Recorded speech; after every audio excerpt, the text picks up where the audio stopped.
আর তো দেখা হবে না কোনোদিন।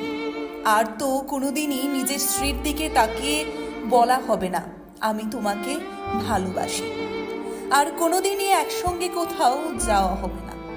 কোনোদিনও আর একে অপরের পছন্দ এবং অপছন্দকে মেনে নিয়ে এগিয়ে চলার স্বপ্ন দেখা হবে না। স্বামী আদিত্য সাহা এই প্রতিটি অনুভবকে জিবি হাসপাতালের ট্রমা সেন্টারে শুয়ে ভাবতে পারছেন। রবিবার উদয়পুরের ত্রিপুরা সুন্দরী মন্দিরে পুজো দিয়ে শহর আগরতলা দিয়ে রওনা দিয়েছিলেন সদ্য বিবাহিত আদিত্য এবং তার স্ত্রী দেবাদ্রিতা চৌধুরী। ফেরার পথে এক ভয়াবহ দুর্ঘটনায় স্পট ডেড হন দেবাদ্রিতা। ঘটনাস্থলেই রীতিমতো অজ্ঞান হয়ে পড়ে থাকেন দেবাদ্রিতার স্বামী আদিত্য সাহা। তাকে সঙ্গে সঙ্গে অ্যাম্বুলেন্স করে জিবি হাসপাতালে নিয়ে আসা হয়, ঢুকিয়ে দেওয়া হয় ট্রমা সেন্টারে। সোমবার বিকেলে উদয়পুরের গোমতী জেলা হাসপাতালের মর্গ থেকে দেবাদ্রিতার নিথর দেহ নিয়ে তার আত্মীয় স্বজন শহরের উদ্দেশ্যে রওনা দেন।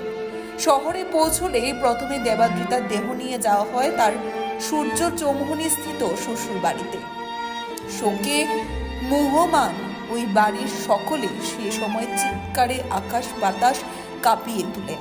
সেখানে দেবাদ্রিতার গায়ে তার লাল রঙের বেনারসি শাড়ি এবং ওড়নাটি পরিয়ে দেওয়া হয়। তার স্বামী তখন জিবিপি হাসপাতালে অপেক্ষমান। পরে জিবিপি হাসপাতালে ট্রমা সেন্টারের বাইরে সববাহী গাড়ি করে দেবাদ্রিতাকে নিয়ে যাওয়া হয়।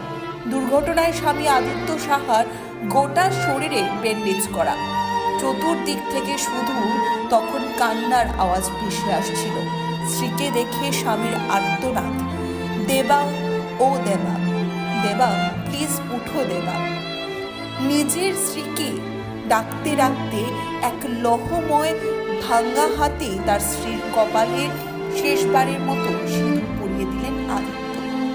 এরপর দেবাদ্রিতাকে নিয়ে যাওয়া হয় তার রামনগর 1 নং রোড এলাকায় নিজ বাড়িতে। সেখানে দেবাদ্রিতাকে দেখার জন্য তার ছোট বোন এবং মা অপেক্ষমান।